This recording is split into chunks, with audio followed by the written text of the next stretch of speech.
É chegada a hora em que o Filho do Homem há de ser glorificado. Amarás o Senhor teu Deus de todo o teu coração, e de toda a tua alma, e de todo o teu pensamento. Amarás ao teu próximo como a ti mesmo. Quando o fizestes a um destes meus pequeninos irmãos, a mim o fizestes. Que vos ameis uns aos outros, como eu vos amei a vós. Isto é o meu corpo, que por vós é dado.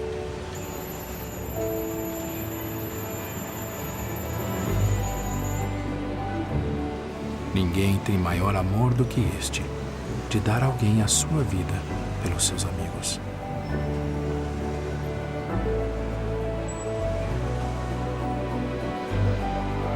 Maria.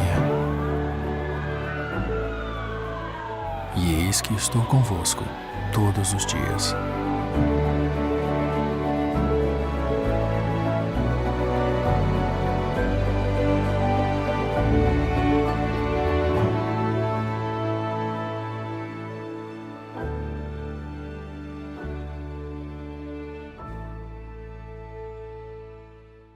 Então convido você a abrir aí comigo sua Bíblia juntos, vamos lá para o livro de Jó. Jó, capítulo de número 2. Jó fica antes do livro de Salmos. Você tem Jó, Salmos, Provérbios. Então, Jó, capítulo de número 2. Nós vamos ler somente alguns versículos hoje aqui, a partir do versículo 11 até o versículo de número 13. Jó, capítulo 2, do versículo 11 até o versículo 13.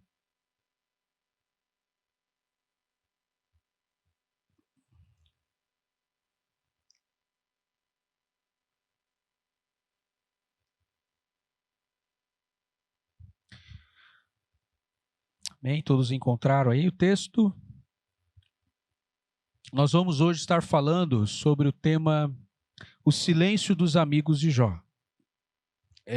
Iniciando uma minissérie, uma série curta aí de alguns domingos, nós vamos estar tratando sobre ruídos. Então, o tema dessa nova série, ruídos. E hoje nós vamos olhar para este trecho aqui, essa porção aqui da palavra de Deus, e vamos refletir juntos sobre o silêncio dos amigos de Jó.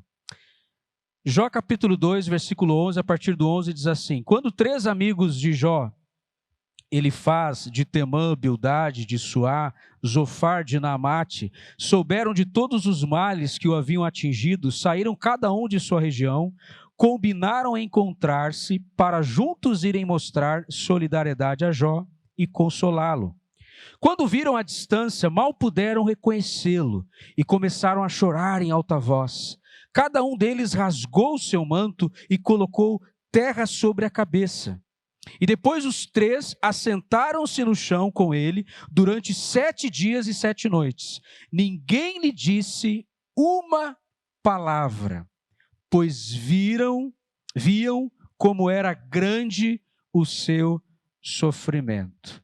Ninguém lhe disse uma palavra, pois viam como era grande o seu sofrimento.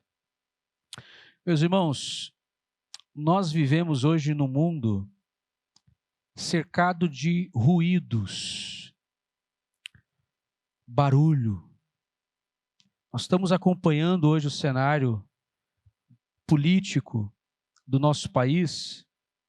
Muitos aqui, praticamente diariamente, têm recebido notícias, têm acompanhado, estão atentos a tudo que está acontecendo. E nós estamos ouvindo muitos ruídos, muitas vozes.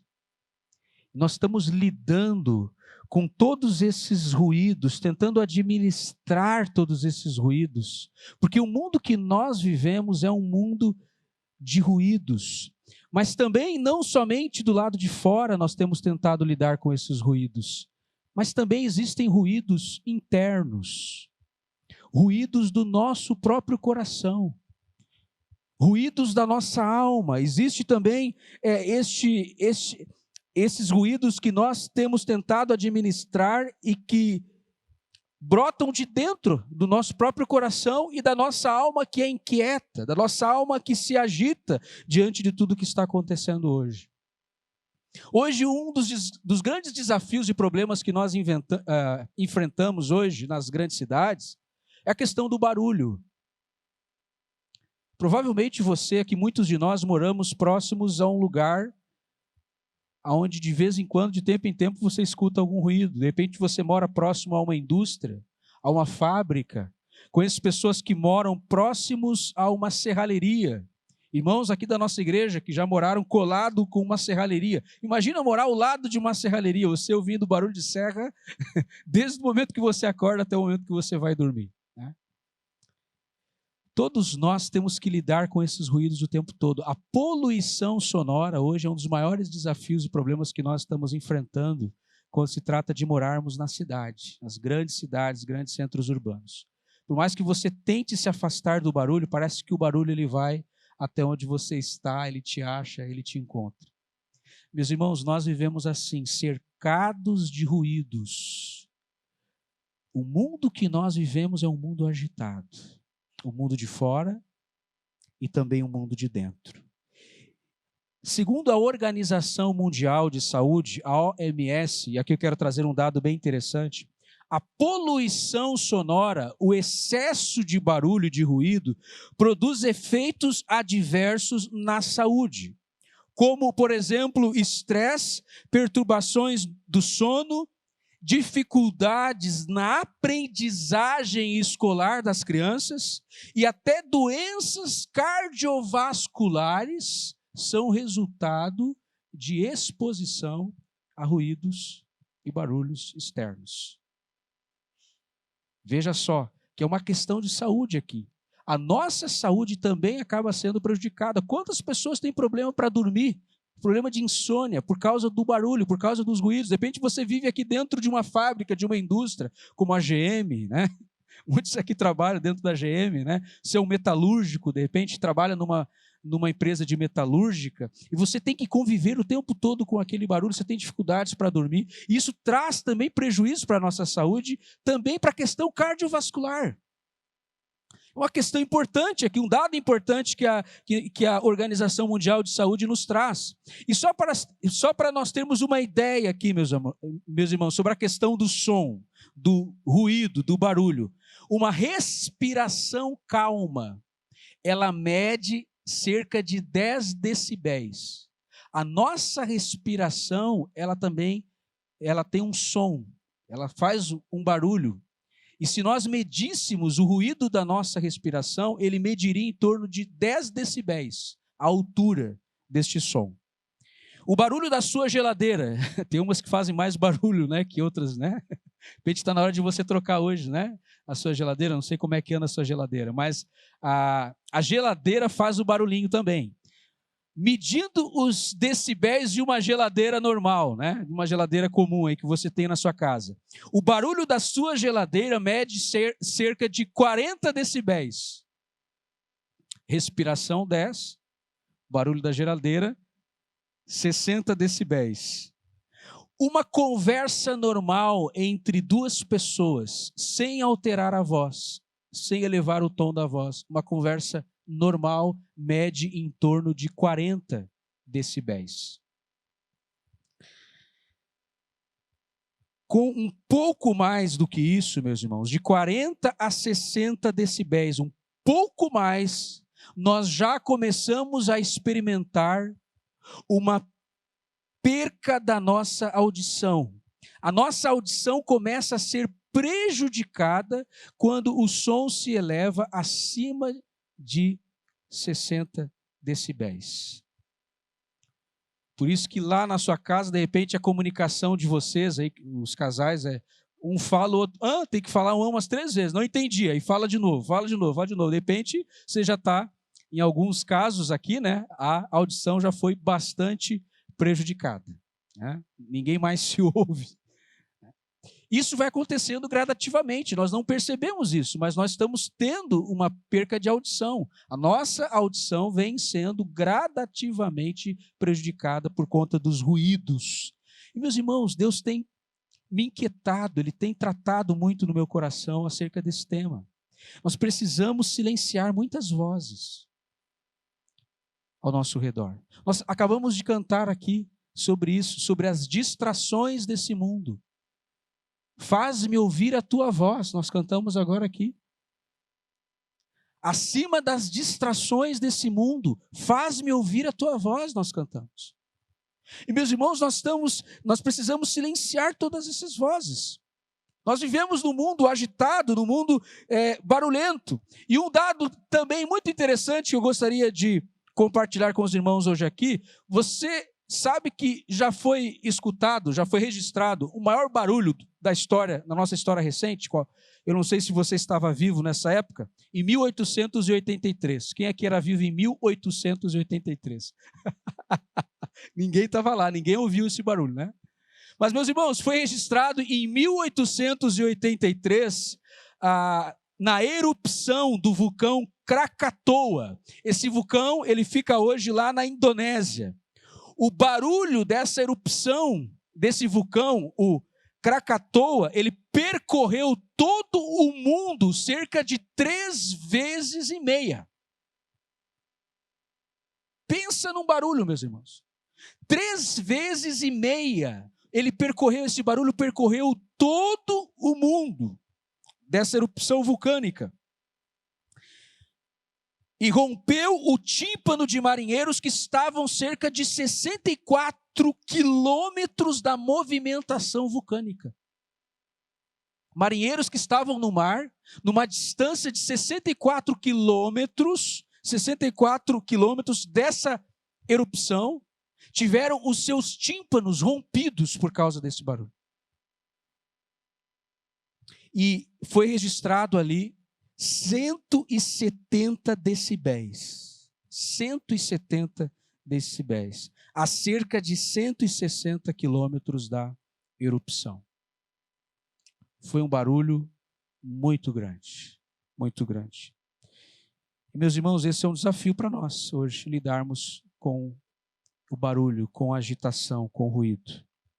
E quando nós olhamos para o livro de Jó, que é esse livro que eu quero hoje me voltar com vocês para ele, nós vamos perceber que no livro de Jó há muito barulho. Há muita lata vazia batendo. O livro de Jó é um livro de muitas palavras. Alguém já contabilizou todas as palavras do livro de Jó e chegou à conclusão que o livro de Jó tem mais de 10.000 palavras que são proferidas aqui no livro de Jó. O livro de Jó é um livro de conversas, de diálogos, de muita saliva sendo gasta. É um livro, meus irmãos, onde nós vamos perceber muita discussão, muito diálogo. O livro de Jó é um livro que está repleto de palavras. Palavras que foram proferidas por Deus, palavras que foram proferidas por Satanás, palavras que foram proferidas pelo próprio Jó, principalmente por Jó e pelos seus amigos. O tempo todo nós estamos lidando com palavras no livro de Jó. Mas, meus irmãos, quando nós olhamos com atenção para o livro de Jó, nós vamos perceber que em alguns momentos o silêncio se estabelece. Existem alguns momentos de silêncio no livro de Jó, e esses silêncios que vão acontecer durante a narrativa, durante a história de Jó, são silêncios santos, silêncios sagrados.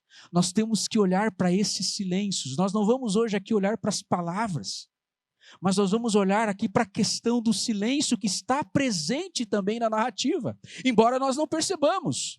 Mas esses silêncios estão ali para nos ensinar sobre a importância do silêncio. A importância do silêncio, porque muitas vezes, meus irmãos, o silêncio fala mais alto. O silêncio, muitas vezes, ele fala mais alto do que 1000 palavras.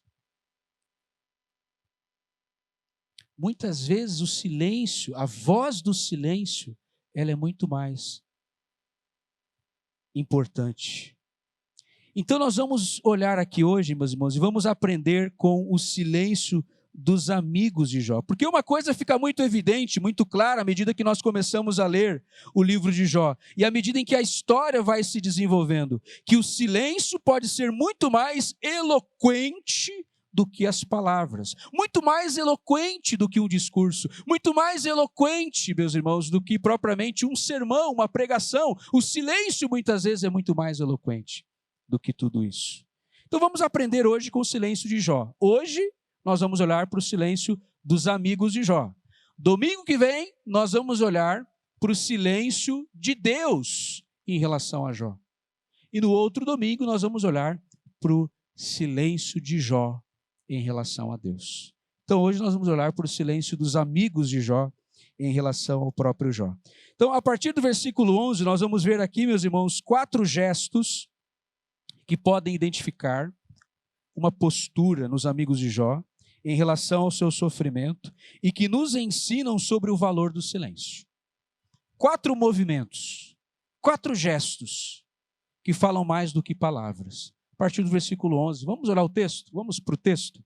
Veja só o que diz ali o versículo 11. Acompanhe comigo, peço sua atenção aqui para lermos juntos. O versículo 11 diz: quando 3 amigos de Jó, Elifaz de Temã, Bildade de Zoar e Zofar de Naamate, souberam de todos os males que o haviam atingido, saíram cada um de sua região, combinaram encontrar-se para juntos irem mostrar solidariedade a Jó e consolá-lo. Meus irmãos, um primeiro movimento, um primeiro gesto aqui que nós percebemos e podemos aprender com os amigos de Jó, é que eles viajaram, eles saíram de onde eles estavam, eles foram ao encontro de Jó. Esses 3 homens, esses 3 amigos de Jó, deixaram tudo e foram ao encontro de Jó. O autor bíblico aqui, inspirado por Deus, meus irmãos, ele achou importante aqui registrar para nós o local, a região de onde cada um desses amigos de Jó eles vieram, eles pertenciam a essas regiões. E meus irmãos, nada está no texto bíblico por acaso. O autor bíblico ele vai aqui destacar para nós que Elifaz era de Temã, Bildade era de Suá e Zofar era de Naamate. E se nós olharmos geograficamente o lugar onde Jó se encontrava, havia uma distância aqui muito longa a ser percorrida pelos amigos de Jó. Mas eles eles fazem essa viagem, eles saem de onde eles estão. Foi uma viagem cansativa, foi uma viagem difícil. Provavelmente, meus irmãos, foi uma viagem que não foi muito confortável para eles, essa viagem. Porque naquela época, não é como você viajar hoje num carro confortável, você ir daqui para um outro lugar, um outro estado, com ar-condicionado, todo conforto, ou você pegar, por exemplo, você ir de avião de um lugar para outro, você acorda, você já chegou. Naquela época não era assim, eles andavam sobre o lombo de um animal, e às vezes era uma viagem extremamente complicada, difícil. Havia muitos perigos pelo caminho. Esses 3 homens se juntam para ir ao encontro do seu amigo Jó. Meus irmãos, provavelmente eu fiz uma pesquisa sobre essas regiões e tem um texto do profeta Jeremias, você não precisa abrir, que nos dá uma pista sobre essa região que provavelmente ficava ali próximo à Arábia. Lá em Jeremias, você não precisa abrir, 49:7, diz acerca de Edom: assim diz o Senhor dos Exércitos, será que já não há mais sabedoria em Temã? Será que o conselho desapareceu dos prudentes? A sabedoria deles se deteriorou? Meus irmãos, essa palavra do profeta Jeremias aqui, se referindo a essa região, de onde provinha ali sabedoria, pessoas que eram inteligentes, eruditos, pessoas que eram muito sábias. E provavelmente, meus irmãos, esses amigos de Jó pertenciam a essa mesma região que o profeta Jeremias está se referindo aqui, como uma região onde havia sabedoria ali naquela região, naquele lugar. Então, os amigos de Jó tinham essa fama de serem homens dotados de uma grande sabedoria. Mas, meus irmãos, para nossa ironia, eu acho que essa era uma das maiores ironias do livro de Jó. Esses homens demonstram mais lucidez e sabedoria quando eles permanecem em silêncio do que quando eles decidem abrir a sua boca. O momento em que eles mais demonstram sabedoria é quando eles não falam nenhuma palavra para Jó. Homens que tinham a fama de serem sábios. Essa é uma grande ironia que nós encontramos aqui no livro de Jó. Mas, meus irmãos, o gesto desses amigos de Jó tem muito para nos ensinar hoje aqui. Eles recebem a notícia do que estava acontecendo com Jó, dos males que estavam afligindo Jó. Eles ficam sabendo, não sei se foi pelos grupos de WhatsApp, né?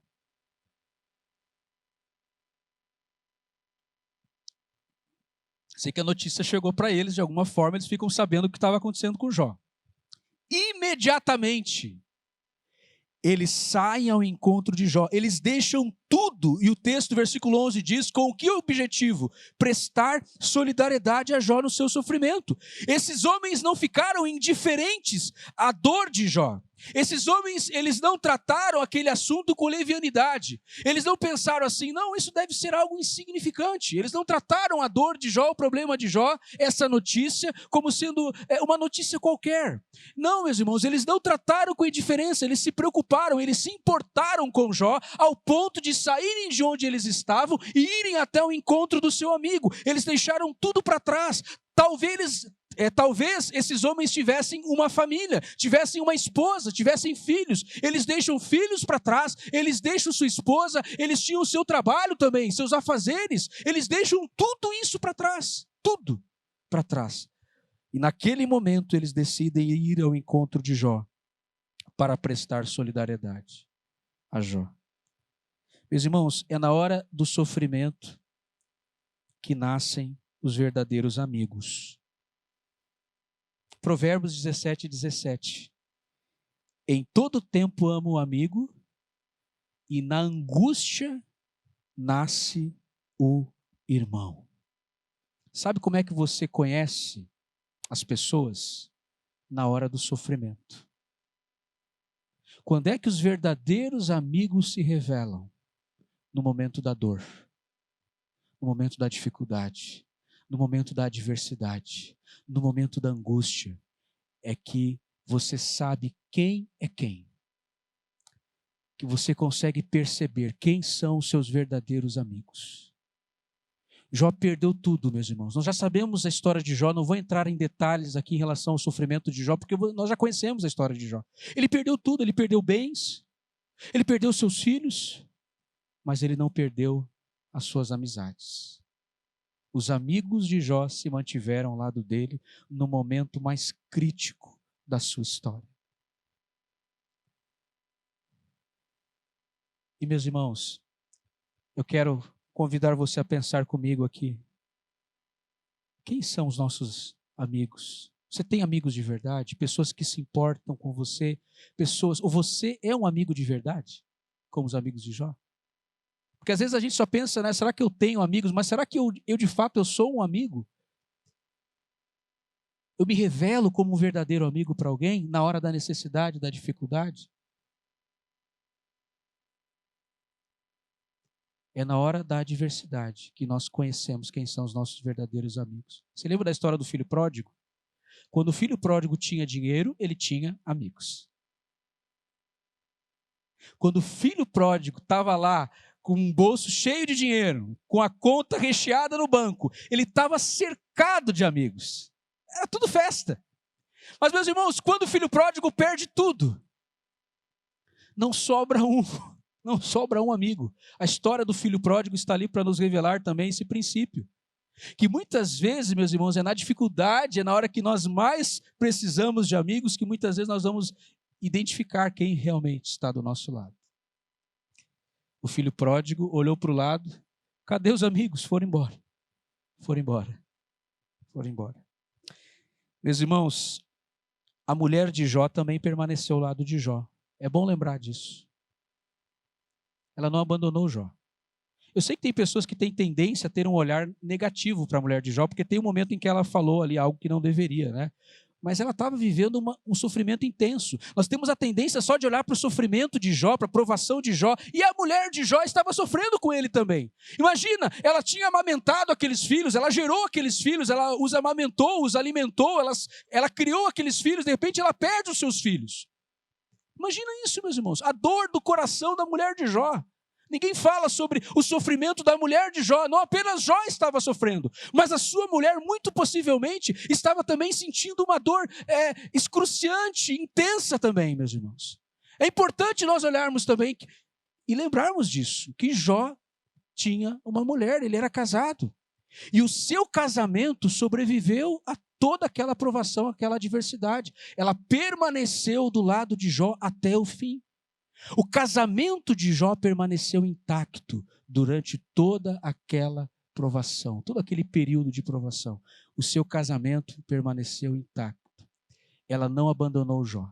Tem muitos cônjuges que abandonam o outro cônjuge quando ele está passando por uma situação difícil. Jó estava falido. Imagina, o homem mais próspero que havia. A Bíblia vai dizer que ele era o homem mais próspero que existia em todo o Oriente. Não havia ninguém que tinha a riqueza de Jó, a capacidade de Jó. Ele era um homem extremamente próspero. Ele, de uma hora para outra, ele perde tudo. Mas a sua esposa continua ao lado dele. Que prova de lealdade, né, irmãos? Cumplicidade. Isso está faltando em muitos casamentos hoje. Tem muitos cônjuges que quando um cônjuge está passando por um desafio, por um momento difícil, está falido, o que ele faz? Abandona, vai embora. No momento que ele mais precisa. Esquece dos votos que foram feitos diante de Deus no altar. Prometo te amar na prosperidade e na adversidade, até que a morte separe. A mulher de Jó estava ao lado de Jó, não apenas quando Jó estava bem, estava por cima, mas também quando ele esteve por baixo. Ela estava lá também, ao seu lado. E, meus irmãos, um texto interessante para a gente só dar uma rápida olhada, Jó 19, 17. Jó capítulo 19, deixa a fitinha aí no capítulo 2. Jó 19, capítulo 19, versículo 17. Sobre a mulher de Jó aqui. Olha só um versículo aqui, um texto interessante que fala sobre o papel da mulher de Jó durante a sua provação, o seu sofrimento, né, que mostra também que ela estava próxima dele o tempo todo. Jó 19, 17, capítulo 19, versículo 17, Jó se referindo à sua mulher: minha mulher acha repugnante o meu hálito, meus próprios irmãos têm nojo de mim. Você consegue sentir o hálito de alguém estando longe dessa pessoa?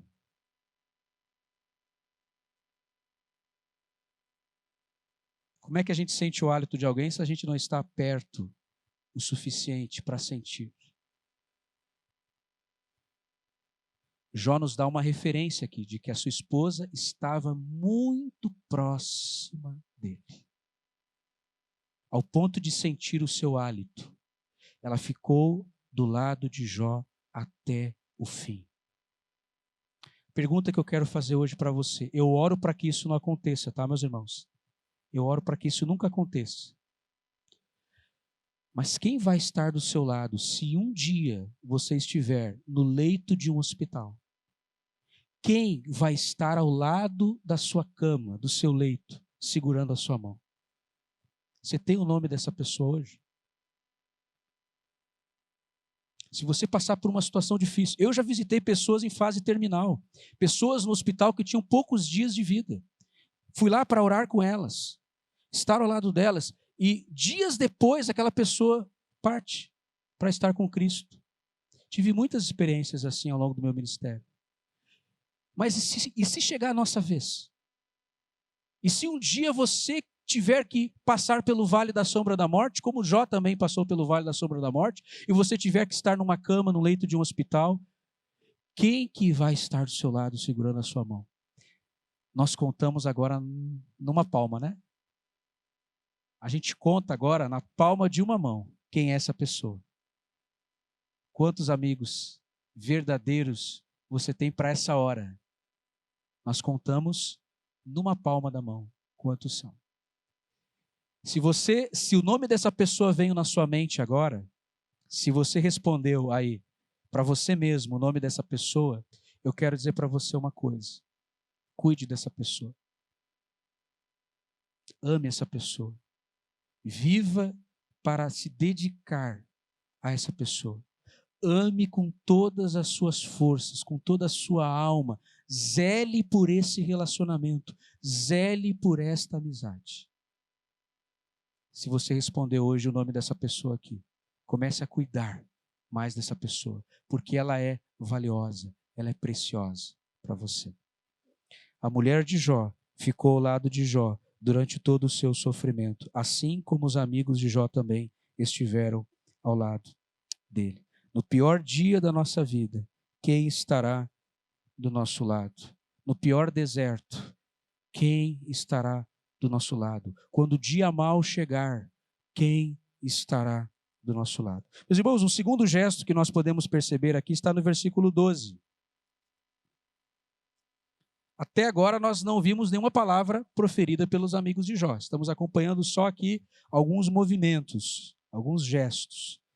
Versículo 12 diz assim: e quando viram à distância, mal puderam reconhecê-lo, e começaram a chorar em voz alta, e cada um deles rasgou o seu manto e colocou terra sobre a cabeça.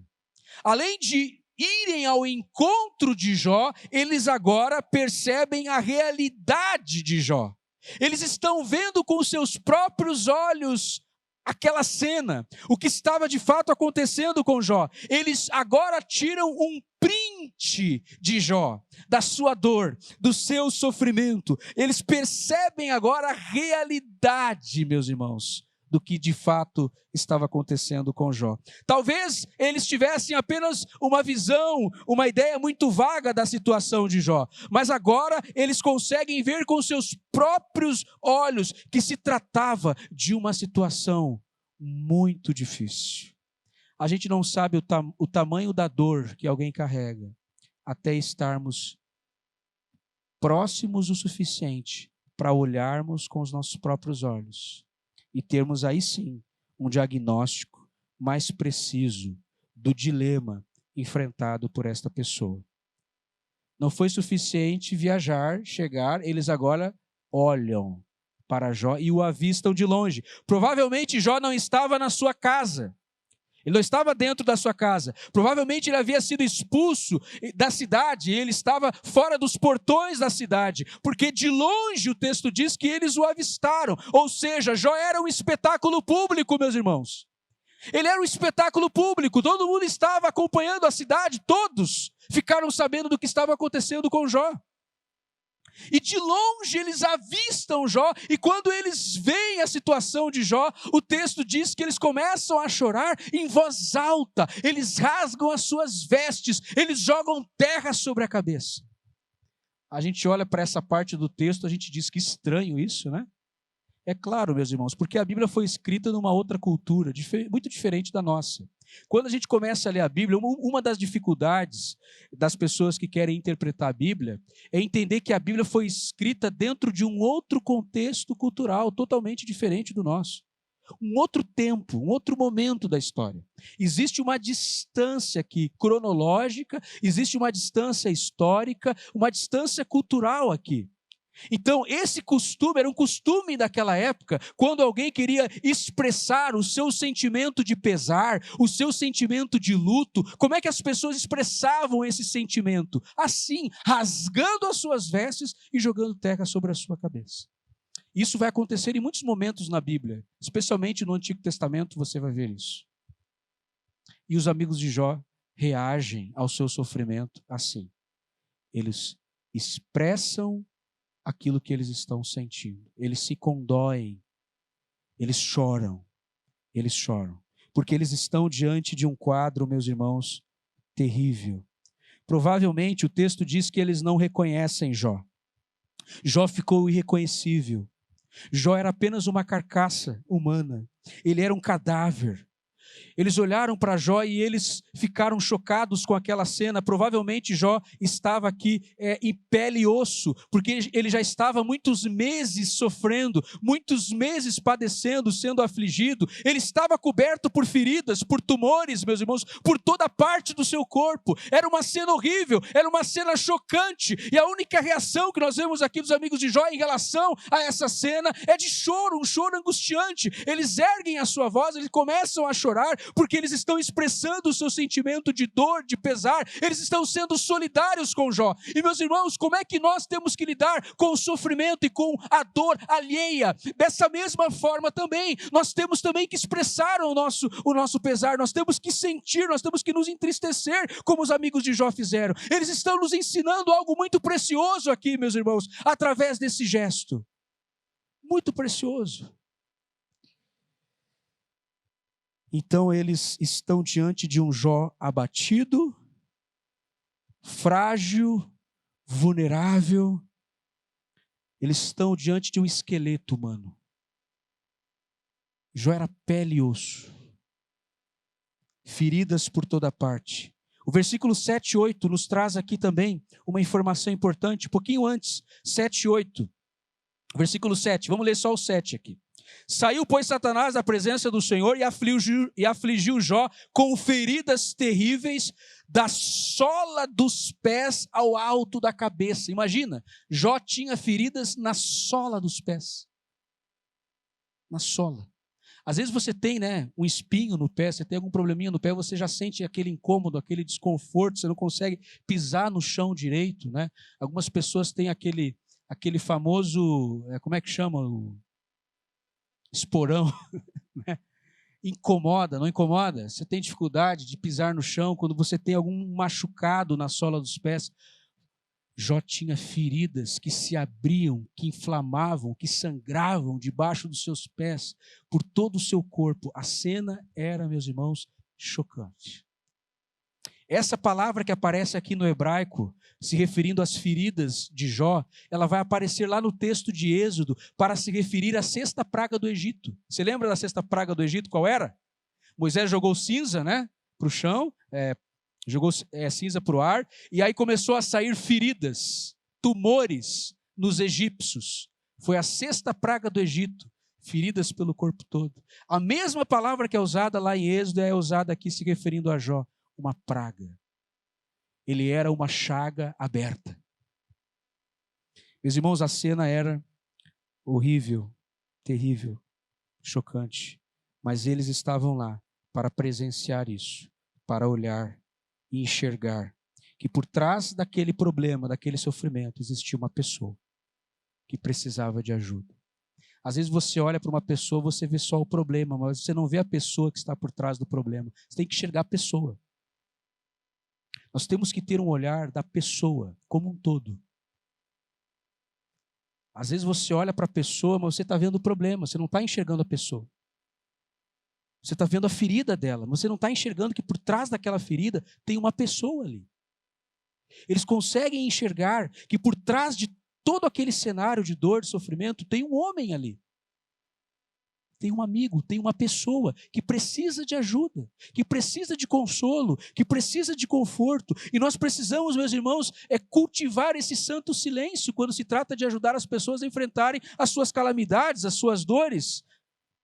Não é suficiente saber, muitas vezes será necessário nos envolvermos com o sofrimento das pessoas e chegarmos a ir mais além, como os amigos de Jó fizeram. Eles foram muito mais além, eles chegaram perto de Jó, eles se aproximaram para compreender a dimensão do seu sofrimento, a profundidade da sua dor, ou talvez a complexidade do seu dilema.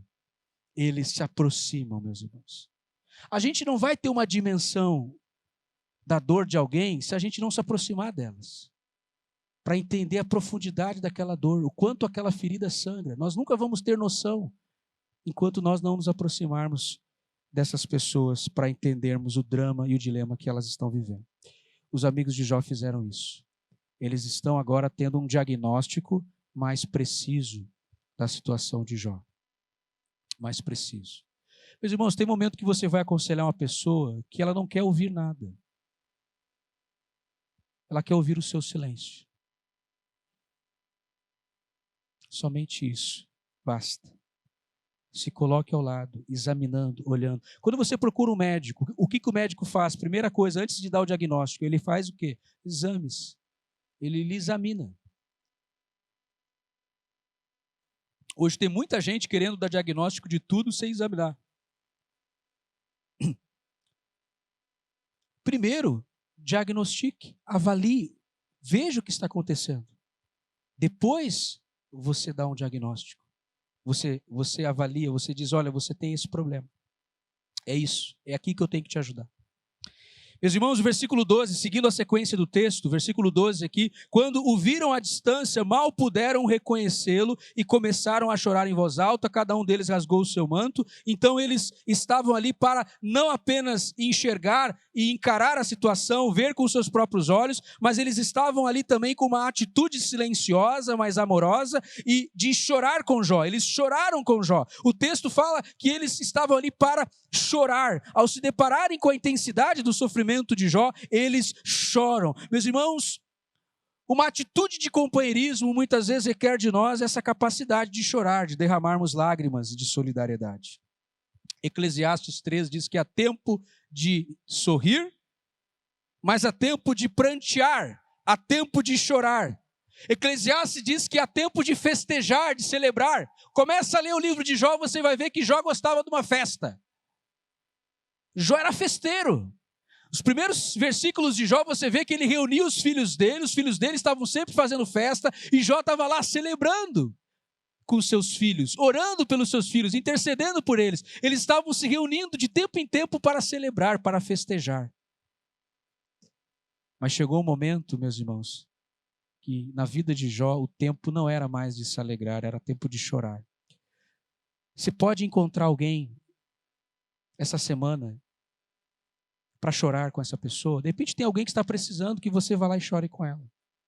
Enquanto o mundo está discutindo política, enquanto parece que o único assunto que se existe hoje no momento é a política, não que a gente não possa estar atento, acompanhando tudo que está acontecendo, isso é importante no âmbito nacional, né, da nossa sociedade, mas no âmbito mais privado, as pessoas continuam tendo problemas, dificuldades, estão sofrendo e precisam de alguém para chorar com elas. Essa semana mesmo eu estive conversando com um pai e uma mãe que a filha tentou o suicídio. Precisou ser internada às pressas. Estava lá chorando com eles, conversando com eles, orando por eles. Eles não estavam querendo saber sobre política. Eles quase perderam a filha. Você pergunta para alguém que está com câncer, ou que está na fila de um transplante, o que ela está precisando nessa hora? De esperança. É de esperança. Meus irmãos, nesse momento, os amigos de Jó estão ao lado dele para oferecer a Jó também o seu consolo, a sua solidariedade por meio do choro. Por meio do choro.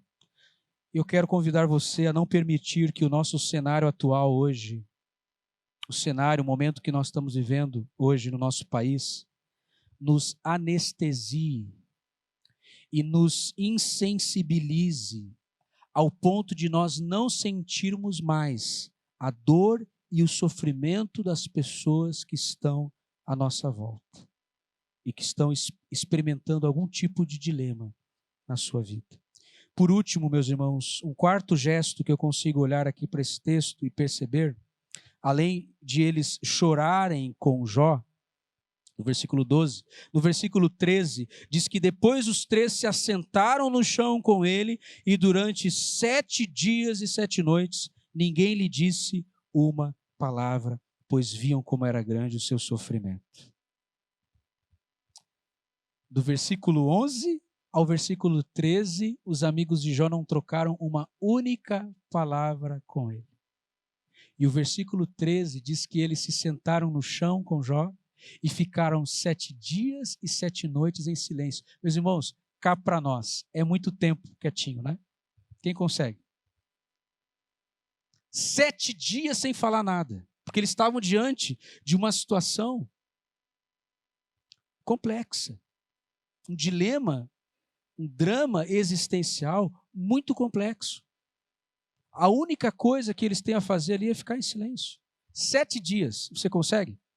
Ficar 7 dias em silêncio? Os amigos de Jó conseguiram. Tem casal que fica um mês, às vezes, em silêncio, ninguém fala um com o outro, né?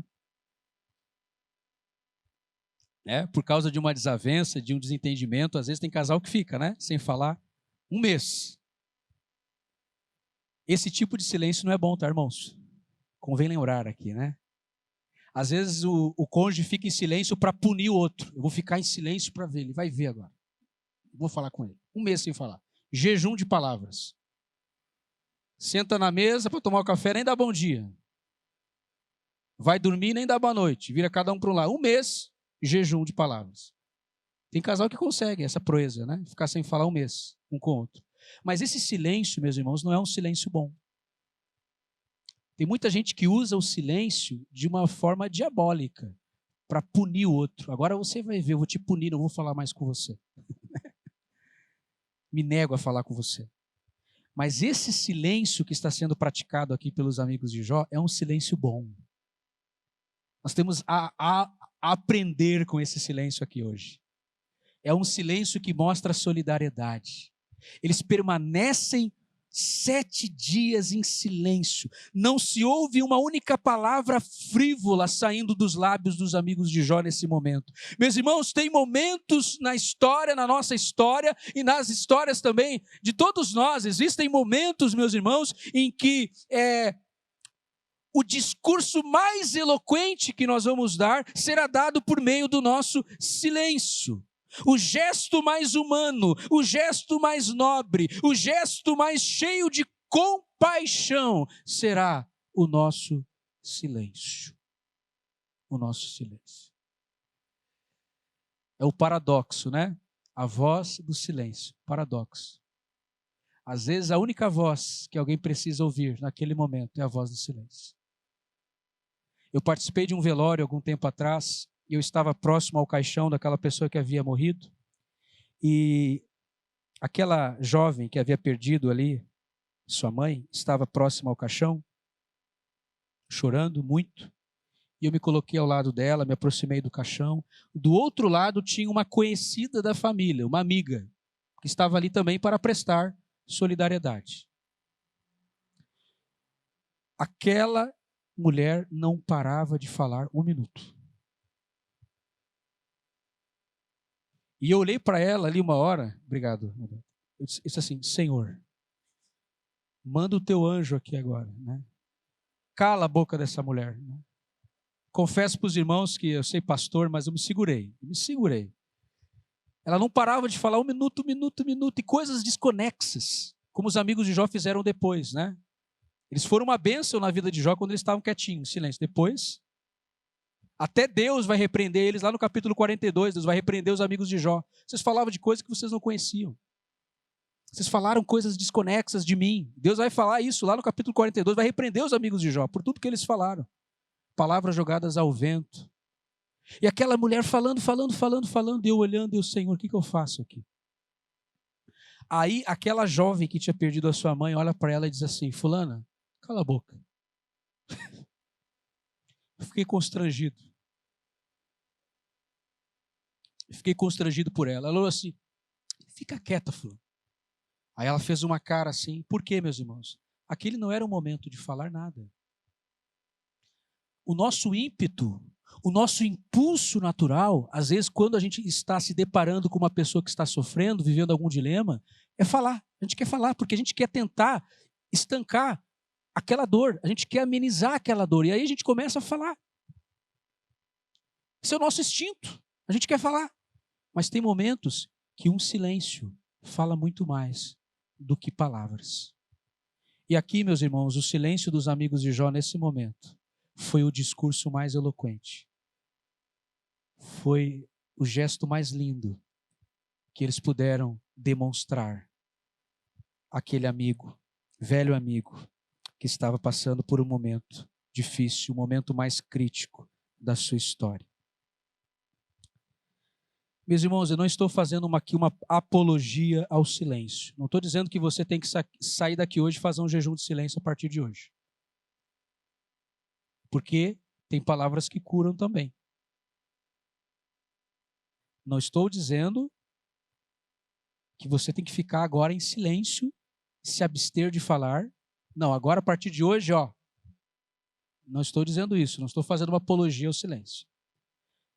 Mas a palavra de Deus, meus irmãos, vai nos mostrar, como nós estamos vendo na experiência de Jó, que o silêncio tem o seu lugar, tem o seu valor, tem o seu poder, tem a sua importância. E é isso que a gente precisa resgatar, ressaltar, cultivar esse silêncio que abençoa, esse silêncio que cura, esse silêncio que ministra o coração das pessoas. Não é uma palavra, é uma atitude, é um gesto.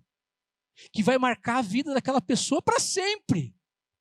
Ela jamais vai esquecer daquilo, porque não foi o que você disse, foi o que você fez. Foi um gesto, um simples gesto talvez, um simples gesto. Mas que demonstra o seu amor, a sua compaixão. Que demonstra que você é um verdadeiro cristão, um verdadeiro discípulo de Jesus, seguidor de Jesus. Porque Jesus nos ensinou muito por gestos. Gestos. Gestos. Você conhece a história do centurião, do servo do centurião? O centurião tinha o seu servo enfermo, doente, acamado. Ele procura Jesus. E o que o centurião diz para Jesus? Jesus, tu não precisa nem visitar ele, não precisa nem orar, nem colocar as mãos sobre o meu servo. Eu creio que uma única palavra e ele vai ficar curado. E Jesus elogia a fé daquele homem. Diz, olha, não vi fé como essa ainda, hein? Não precisa ir lá, não, fica quietinho aqui, vou até te dar um copinho de água, senta aqui, quietinho aqui. Só uma palavra, meu servo ficará curado. E Jesus falou para ele, então vai, teu servo está curado. Uma palavra de Jesus cura. As palavras curam, mas o inverso também é verdadeiro. Muitas vezes é o silêncio que cura. É o silêncio que cura. Na experiência de Jó, o silêncio foi mais importante do que qualquer palavra que foi proferida durante toda a sua história, a sua provação.